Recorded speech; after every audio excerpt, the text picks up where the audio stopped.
میں شمار کروں، بعد میں آنے والوں کے دل ٹوٹتے، ہزارہا معجزات نبی کے ہوئے ہم تو نہ دیکھ سکے۔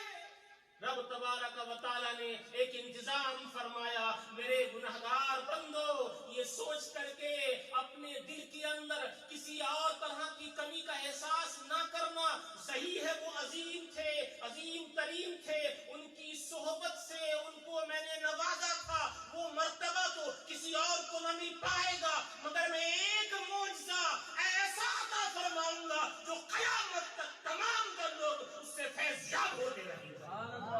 اور وہ عظیم معجزہ قرآن عظیم کا ہے۔ اس کا ایک ایک لفظ، ایک ایک لفظ، ایک ایک نقطہ اور ایک ایک حرف حق ہے، تھا، ہے، رہے گا۔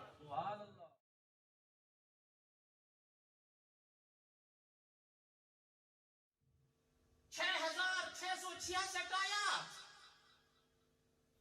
قرآن عظیم کے اندر، ہر ایک معجزہ ہے، ہر ایک معجزہ ہے۔ آپ کہیں ہر ایک معجزہ کیسے ہے؟ ہاں ہر ایک معجزہ ہے۔ آج کا خبیث بیٹھ کر کے بولتا ہے کہ قرآن مجید کے اندر اس طرح کی آیات کو کم کر دیا جائے، مسلمانوں کو گھبرانے کی ضرورت نہیں، میرا یہ موضوع نہیں، مگر ہاں میں ضروری سمجھتا ہوں کہ اس بات کی طرف بھی اپنے آپ کو لایا جائے۔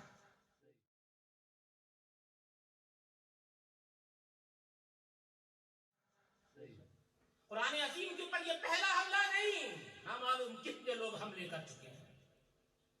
قرآن مجید کی شان آن بان جیسے تھی ویسے ہے، ویسے رہے گی۔ اس کے اندر ذرہ برابر کوئی کمی نہ کر سکتا ہے، نہ کسی نے کی ہے، نہ ہو سکتی ہے۔ اس لیے کہ اس کی حفاظت کا ذمہ خود رب تبارک و تعالیٰ نے اپنے ذمہ کرم پر لیا ہے۔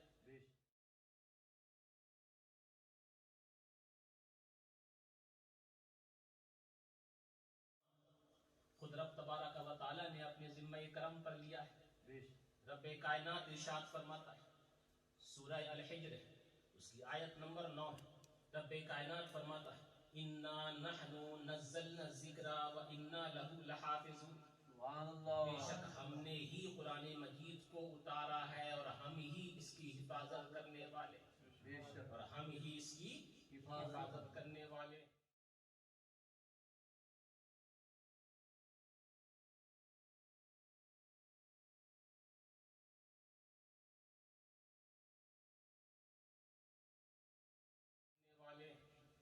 دیکھو حفاظت ہو گئی، رب تبارک و تعالیٰ نے فرمایا ہم ہی اس کی حفاظت کرنے والے۔ ہزارہا لوگ اس سے پہلے نکلے قرآن عظیم کو مٹانے کے چکر میں، خود مٹ گئے مگر ایک لفظ اس کا نہ مٹا سکے، اس لیے کہ قرآن مجید کی حفاظت کا ذمہ میرے، ان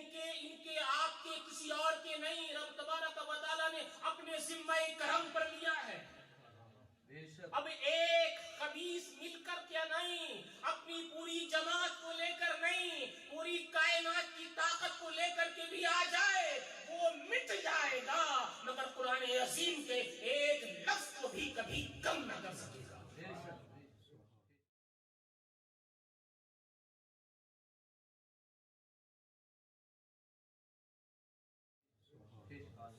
یہ لوگ اکیلے نہیں ہوتے ہیں، اکیلے نہیں ہوتے ہیں، یہ لوگ ان کے پیچھے پوری قوم ہوتی ہے، ان کو آگے بڑھایا جاتا ہے، مگر اس نے جو حرکت کی ہے نا، کل اس کی اولاد اس سے نفرت کرے گی۔ آپ یاد رکھیے گا، ایسا نہیں کہ میں آنے والی باتوں کو کچھ میں ذکر کر رہا ہوں، نہیں، اس سے پہلے ہو چکا ہے، جہاں ہو چکا وہ میں بیان کر رہا ہوں، جس نے بھی ایسا کیا ہے ذلیل اور رسوا ہوا ہے۔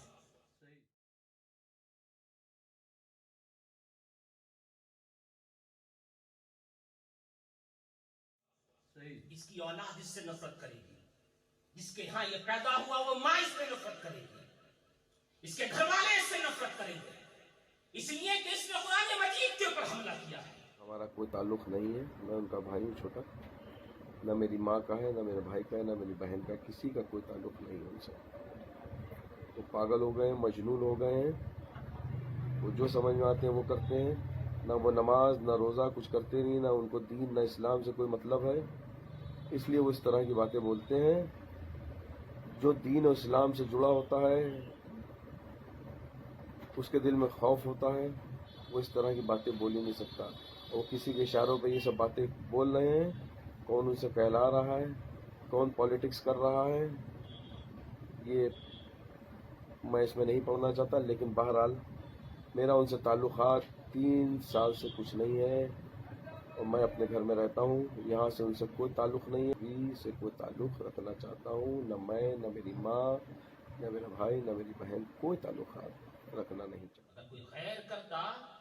تھوڑا سا صبر آ جاتا، غیر تو ایسا بولتے رہتے ہیں، اپنا نام رکھ کر کے اس طرح سے حملہ کرتا ہے۔ قرآن عظیم اللہ کا کلام ہے، اس کے اندر تبدیلی ہو ہی نہیں سکتی، بے شک کسی کے ذریعے بھی نہیں، اس لیے کہ یہ اللہ کا کلام ہے، اللہ کا کلام۔ رب کائنات ارشاد فرماتا ہے، سورہ حامیم سجدہ ہے، فرمایا لا یأتیہ الباطل، اس نے بات کہی نا کہ ایسا ایسا ہوا، لا یأتیہ الباطل، یہ قرآن عظیم کی شان یہ ہے کہ اس میں باطل آ ہی نہیں سکتا، اس میں باطل آ ہی نہیں، اس میں باطل آ ہی نہیں سکتا، اس میں باطل آ ہی نہیں سکتا، باطل تو غیر خدا کا کلام اس میں آ ہی نہیں سکتا،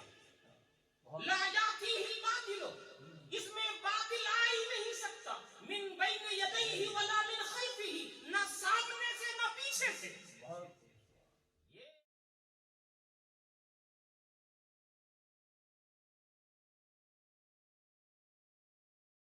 یہ الحمد کی الف سے لے کر کے والناس کی سین تک اللہ کا کلام ہے، اس میں غیر کلام اللہ، غیر خدا کا کلام آ ہی نہیں سکتا، کیونکہ قرآن مجید نے یہ فرمایا ہے۔ بے شک سبحان اللہ، بہت خوب۔ اگر آتا تو کتنے لوگوں نے کوششیں کی، بڑے بڑے لوگ کوشش کرتے چلے گئے، اور قرآن عظیم کا چیلنج تھا، سورہ طور ہے،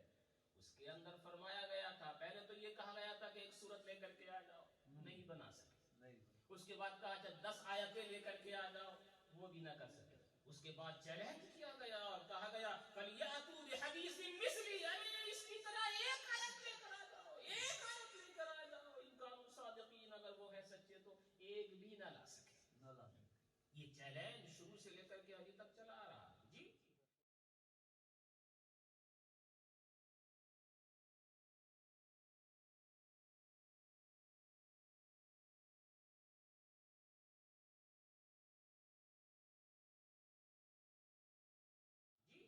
تو ہر آیت کے اندر 3 چیزیں، اللہ نے اس کی حفاظت اپنے ذمے لی، کوئی بھی اس میں چینج نہیں کر پایا، رب تبارک و تعالیٰ نے فرمایا اس میں باطل نہیں آ سکتا، آج تک نہیں آیا، رب نے ارشاد فرمایا کہ اس کی طرح کوئی ایک آیت لے کر کے آ جاؤ، آج تک کوئی نہ لا سکا۔ تو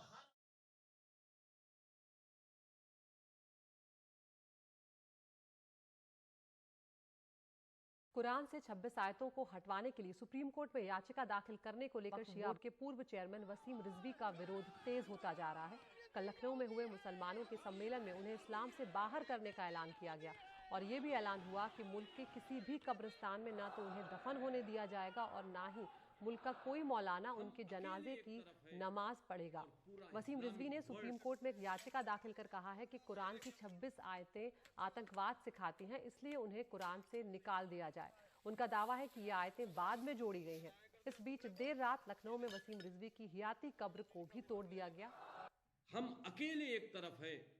اور پورا اسلامک ورلڈ ایک طرف ہے، لیکن ہمیں اس کی کوئی فکر نہیں، کوئی پرواہ نہیں۔ ہمارے بھائی، ہمارے بیوی، ہمارے بچے، ہمارے رشتہ دار سب ہم کو چھوڑ کے جا رہے ہیں،